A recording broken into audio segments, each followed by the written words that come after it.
وَإِذْ أَخَذَ اللَّهُ مِيثَاقَ النَّبِيِّينَ، او میرے رسولوں، او میرے نبیوں، او میرے پیغمبروں، او تورات والے، انجیل والے، زبور والے، صحیفوں والوں، او میری شریعت کو ماننے والوں، میری خدائی کو تسلیم کرنے والوں، میری کبریائی کو ماننے والوں، میری عظمت کو ماننے والوں، میری توحید کو ماننے والوں، میری یکتائی کو ماننے والوں، میری خالقیت کو ماننے والوں، میری جباریت اور قہاریت کو ماننے والوں، میری رحیمی کریمی کو ماننے والوں، وَإِذْ أَخَذَ اللَّهُ مِيثَاقَ النَّبِيِّينَ،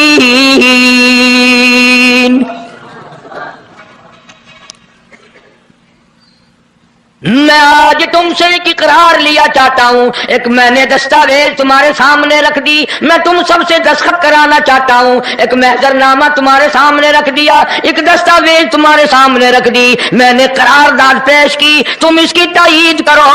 مطلب یہ نہیں اگر تائید نہیں کرو گے تو یہ قرارداد نہیں چلے گی یا یہ دستاویز نہیں چلے گی، یہ بات نہیں، اللہ پاک کا تو سب کچھ چلتا ہے۔ فرمایا اذا قضى امرا فانما يقول له كن فيكون۔ تمہارے دستخطوں کی مجھے ضرورت نہیں، تمہاری تائید کی مجھے کوئی ضرورت نہیں، تمہارے ہاتھ اٹھوانے کی مجھے کوئی ضرورت نہیں، تمہاری ہاں میں ہاں مجھے اپنی ہاں میں ہاں ملوانے کی مجھے کوئی ضرورت نہیں، میں بے پرواہ، میں بے نیاز، واللہ هو الغنی الحمید، مجھے تو کوئی ضرورت نہیں، نہ میں نبیوں کا محتاج، نہ میں رسولوں کا محتاج، نہ میں پیغمبروں کا محتاج، نہ میں کسی کا میں محتاج نہیں، اس معاملے میں مجھے محتاجی کوئی نہیں، صرف قیامت تک کے لوگوں کو شان مصطفی بتانا چاہتا ہوں کہ تمہیں اس آنے والے پیغمبر صلی اللہ علیہ وسلم کی عظمت کا پتہ چل جائے، شان کا پتہ چل جائے، مرتبے کا پتہ چل جائے، ان کی بزرگی کا پتہ چل جائے، معلوم ہو جائے کہ خدا کا محبوب کون ہے۔ ورنہ اللہ کے ساتھ بے نیاز ہے، اسے کون سی قرارداد پہ تائید کرانے کی، اس نے کسی حکومت کو تھوڑے بھیجنا ہے۔ فرمایا وَإِذْ أَخَذَ اللَّهُ مِيثَاقَ النَّبِيِّينَ،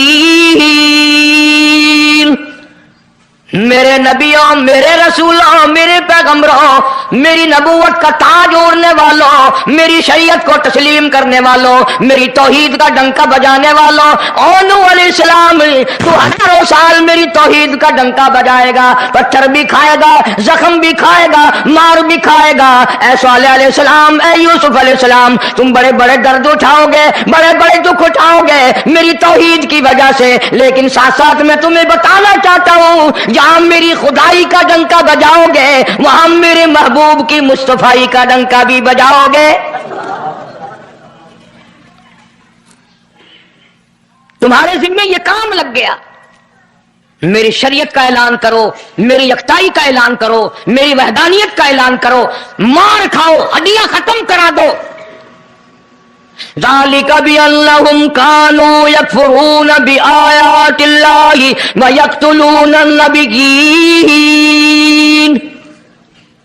ایک ایک دن میں 70 پیغمبروں کی گردنیں اڑا دی گئی ہیں۔ نبی کسی پہ ظلم نہیں کرتے، نبی گناہوں سے معصوم ہوتا ہے، نبی جرم نہیں کرتا، نبی اللہ کی نافرمانی نہیں کرتا۔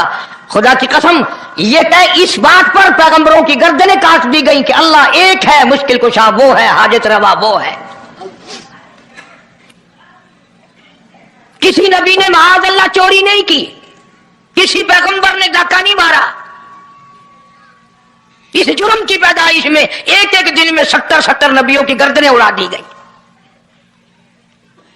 قرآن پاک کہتا ہے، اللہ پاک نے فرمایا میثاق النبیین لما آتیتکم من کتاب و حکمہ، میرے رسولوں، میرے نبیوں، میرے پیغمبروں، میرے برگزیدہ بندوں اور میرے چھانٹے ہوئے لوگوں میں سے میرے نمائندوں، میرا کلام لوگوں تک پہنچانے والوں، لما آتیتکم من کتاب و حکمہ، تمہیں میری کتابیں ملیں گی، تمہیں رسالت ملے گی، تمہیں نبوت ملے گی، تمہیں پیغمبری ملے گی، تمہیں نبوت ملے گی، تمہیں میرا نمائندہ ہونے کا شرف ملے گا. لما آتیتکم من کتاب و حکمہ، یہ سب کچھ میری طرف سے ملے گا. پتہ چلا نبوت اللہ پاک کی طرف سے ملتی ہے، نہ کوشش کرنے سے ملتی ہے، نہ زیادہ عبادت سے ملتی ہے، نہ بادشاہوں کے بنانے سے کوئی نبی بن سکتا ہے، نہ دنیا ساری بنائے ساری نبی مانے اللہ تبارک و تعالیٰ کے یہاں اس کا شیطان سے زیادہ کوئی مقام نہیں. نبوت وہ جو خداوند کریم تاج نبوت اڑائے.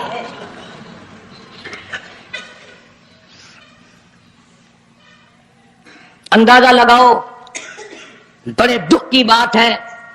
ذرا کلیجے پہ ہاتھ رکھ کے سوچو، جس نبی کا رات دن کلمہ پڑھتے ہو، جس نبی کے امتی بنے پھرتے ہو، جس نبی کی شفاعت کی امید لیے بیٹھے ہو، جس نبی کے غم گسار ہونے کی امید لیے بیٹھے ہو، اس نبی کے بعد کسی اور بدبخت کو نبی ماننا یہ نعوذ باللہ کالی کملی والے کی ختم نبوت کی توہین نہیں؟ کئی دفعہ لوگ کہہ دیتے ہیں کہ جی اس کو قادیانی کو لکھے پڑھے لوگ نبی، لکھے پڑھے ہوئے تو زیادہ گمراہ ہوتے ہیں. کسی کو نوکری کا لالچ آ گیا، کسی کو چھوکری کا لالچ آ گیا، مان بیٹھے. میرا ایمان ہے، میرا یقین ہے، میرا عقیدہ ہے کہ محمد عربی صلی اللہ علیہ وسلم کی نبوت کو چھوڑ کر بغیر دنیا کے لالچ کے کوئی کسی کو نبی مان ہی نہیں سکتا. اتنا عظیم نبی ہمارا، اتنا شاندار شان والا نبی، ابھی دنیا کی کوئی چیز بنی نہیں اور کالی کملی والے کی نبوت کا ڈنکا بجایا جا رہا ہے. فرمایا ثم جاءکم رسول، ثم جاءکم رسول، میرا محبوب آئے گا، میرا کالی کملی والا آئے گا، آمنہ کا در یتیم آئے گا. مصدق لما معکم لتؤمنن بہ ولتنصرنہ، تم تمام کے تمام اس کا اعلان کرنا، اس کی عظمت کا اقرار کرنا، اس کی شان کو تسلیم کرنا.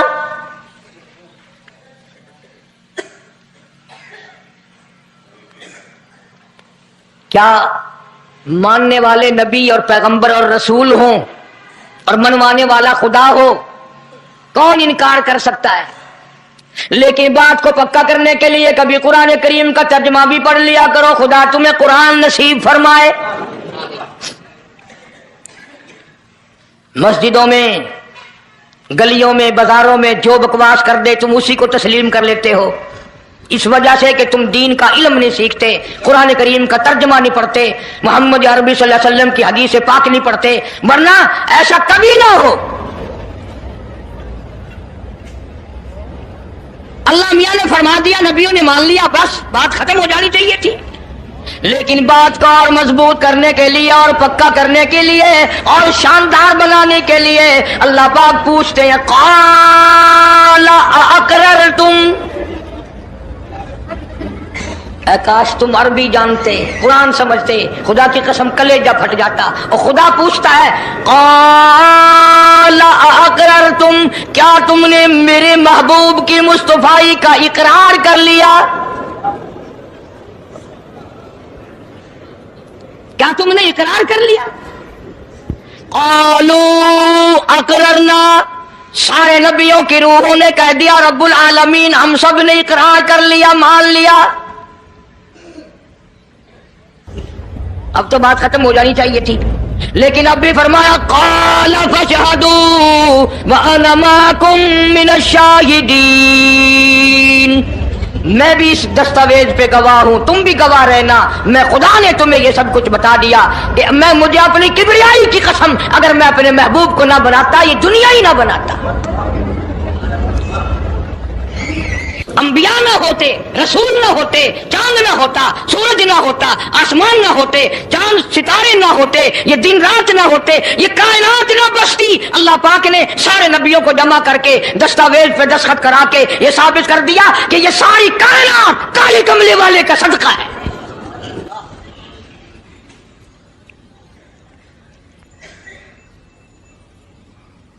فرمایا تم بھی گواہ رہو میں بھی گواہ ہوں، اس بات پہ پکے رہنا۔ اور ایک اور دنیا کے قانون کی بھی یہ عادت ہے کہ ایک قانون بنایا جو اس کے خلاف کرے اس کی سزا بھی تو سب بناتے ہیں نا، کہ جو ایسا نہیں کرے گا اس کو یوں سزا دی جائے گی۔ اللہ اکبر، اللہ پاک نے سزا بھی بتا دی، فرمایا فمن تولا بعد ذلک، فمن تولا بعد ذلک فاولئک هم الفاسقون۔ جو ایسا نہ کرے گا یاد رکھو یہ لوگ فاسق ہو کر کے مریں گے، ایمان سے خالی مریں گے۔ کس وقت میں دستاویز تیار کی، کس کے لیے یہ عظمتوں کے ڈنکے بجائے جا رہے ہیں، کس کے لیے اقرار لیے جا رہے ہیں؟ اور خدا نے نبیوں سے اقرار لیا اور آپ نے، میں نے بھی اقرار کیا، لا الہ الا اللہ محمد الرسول اللہ صلی اللہ علیہ وسلم۔ ہم نے اقرار کیا اللہ کے سوا معبود کوئی نہیں اور کالی کملی والے صلی اللہ علیہ وسلم کے سوا ہمارا رسول کوئی نہیں۔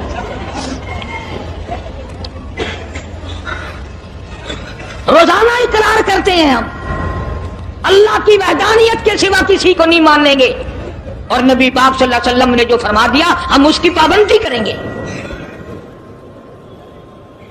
سزا بھی آ گئی، عظمت بھی آ گئی، قانون بھی آ گیا۔ اب شروع ہوا مسئلہ، کافی دنوں چلے گا انشاءاللہ یہ مضمون۔ اللہ پاک ہم سب کو حضور کریم صلی اللہ علیہ وسلم کے صدقے میں معافی عطا فرمائے۔ اب چلا ہے دانا سلسلہ، دنیا بن گئی، آسمان زمین بن گئے، انسان نہیں ابھی آیا دنیا میں۔ سب سے پہلا انسان، سب سے پہلا آدمی سیدنا آدم علیہ الصلوۃ والسلام تشریف لائے۔ اللہ پاک نے بغیر ماں باپ کے پیدا فرمایا۔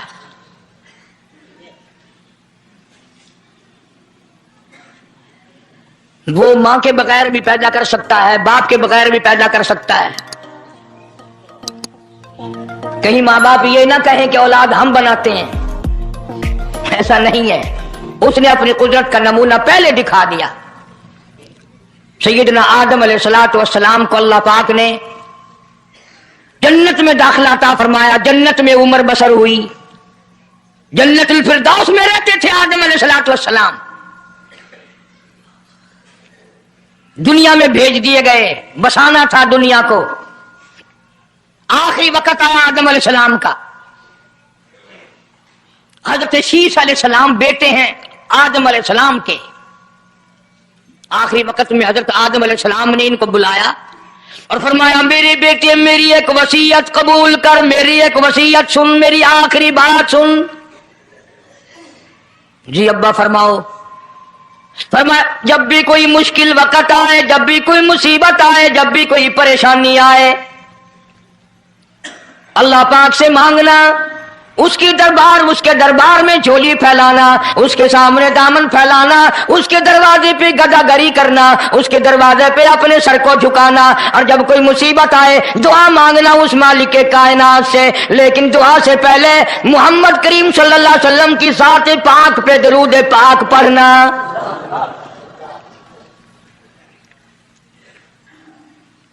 ابھی تو لاکھوں برس ہیں حضور کریم صلی اللہ علیہ وسلم کے تشریف لانے میں۔ حضرت شیش علیہ السلام نے فوراً پوچھا میرے ابا ابو البشر آپ ہیں، انسانیت کے ابا آپ ہیں، سارے جہان کے سردار آپ ہیں۔ اللہ پاک نے انسانیت کا سلسلہ آپ سے شروع فرمایا، یہ درود پاک کس کے نام پہ پڑھوا رہے ہو، یہ کون ہے؟ فرمایا بیٹا میں جنت میں رہ کے آیا، بڑا وقت گزار کے آیا، میں نے جنت میں رہائش رکھی، میں نے جنت میں سونے چاندی کی اینٹوں پہ، سرخ یاقوت کے مکانوں کے دروازوں پہ اور سبز یاقوت کے مکانوں پہ اور مشک و عنبر زعفران کے بنے ہوئے محلات کے دروازوں پہ اور جنت کی ایک ایک نہر پہ اور جنت کے درختوں کے ایک ایک پتے پہ میں نے کالی کملی والے کا نام دیکھا ہے صلی اللہ علیہ وسلم۔ اس لیے میں نے کہا ہے کہ درود پاک پڑھنا، اس سے بھی تھوڑے سے اور پیچھے چلو تاکہ ذہن میں بات پختہ بیٹھ جائے اور تم اپنے حلقے میں، اپنی گلیوں میں، اپنے محلے میں جا کر کے یہ کہہ سکو کہ قاری علی پیغمبر خدا صلی اللہ علیہ وسلم کو کیا مانتا ہے، کتنا بڑا مانتا ہے، کس حیثیت سے مانتا ہے، پتہ تو چلے۔ یہ تو میں نے آخری وقت کی بات کر دی، یاد رکھنا اسے بھی۔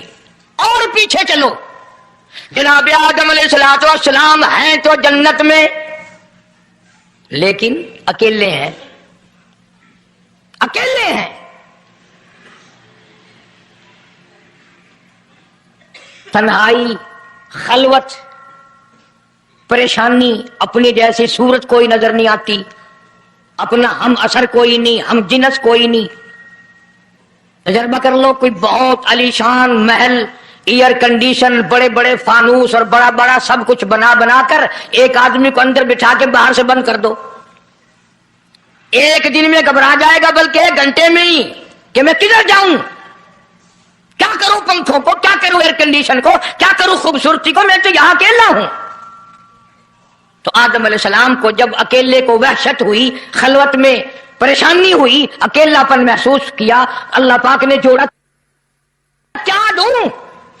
آواز آئی، چونکہ آپ ساری انسانیت کے ابا ہیں اور یہ سارے جہان کی انسانوں آدمیوں کی اماں ہے، اس کا حق مہر یہ ہے، یہاں کھڑے کھڑے، یہاں بیٹھے بیٹھے میرے محبوب کریم حضرت محمد الرسول اللہ صلی اللہ علیہ وسلم کی ذات گرامی پہ 20 مرتبہ درود پاک پڑھو، حق مہر ادا ہو جائے گا۔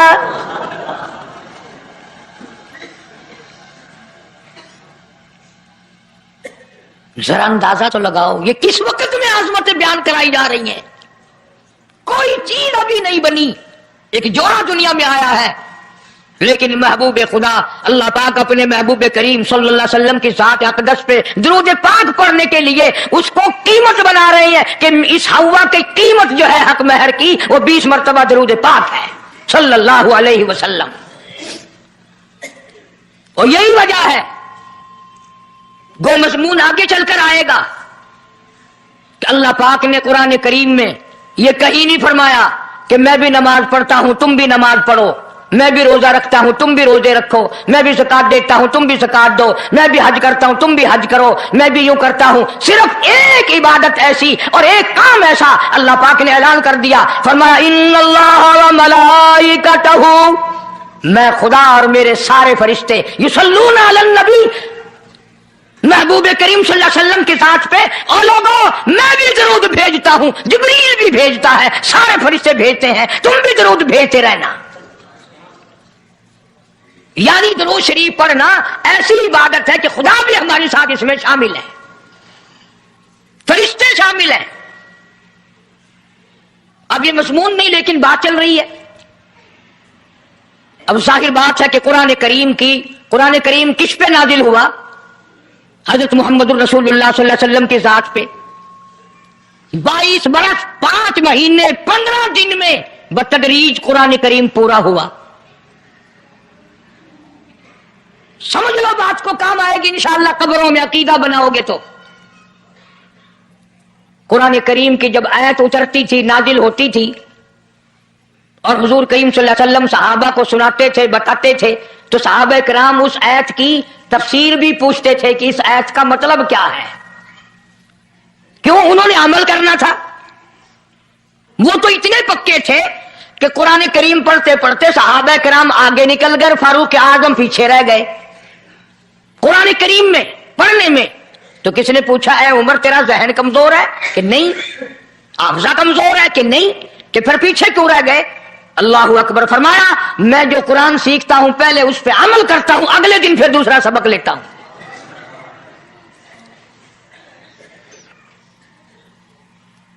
نماز کی آیت آئی تو صحابہ کرام کو حضور کریم صلی اللہ علیہ وسلم نے نماز پڑھا کے دکھایا کہ رکوع یوں کرنا۔ اب قرآن میں جو ہے ورکعوا رکوع کرو، اگر حضور صلی اللہ علیہ وسلم رکوع کر کے نہ دکھلاتے تو کیا پتا چلتا کہ رکوع کسے کہتے ہیں اور کس طرح ہو۔ سبحان ربی العظیم پڑھیں، ہاتھ کہاں رکھیں، نگاہ کہاں ہونی چاہیے، پیر کس طرح ہونے چاہیے، کمر کس طرح ہونی چاہیے، سر کس طرح ہونا چاہیے، یہ کیسے پتا چلتا؟ اسی لیے قرآن نے کہا واسجدوا، سجدہ کرو۔ حضور کریم صلی اللہ علیہ وسلم نے سجدہ کر کے دکھلایا، گھٹنے کہاں رکھو، کونیاں کیسے رکھو، ہاتھ کہاں رکھو، ناک کیسے رکھو، ماتھا کیسے رکھو، یہ سب کچھ کر کے دکھایا۔ اسی طرح صحابہ کرام نے جب قرآن مجید کی یہ آیت اتری ان اللہ و ملائکتہ یصلون علی النبی، صحابہ کرام نے پوچھا کیف نصلی علیک یا رسول اللہ،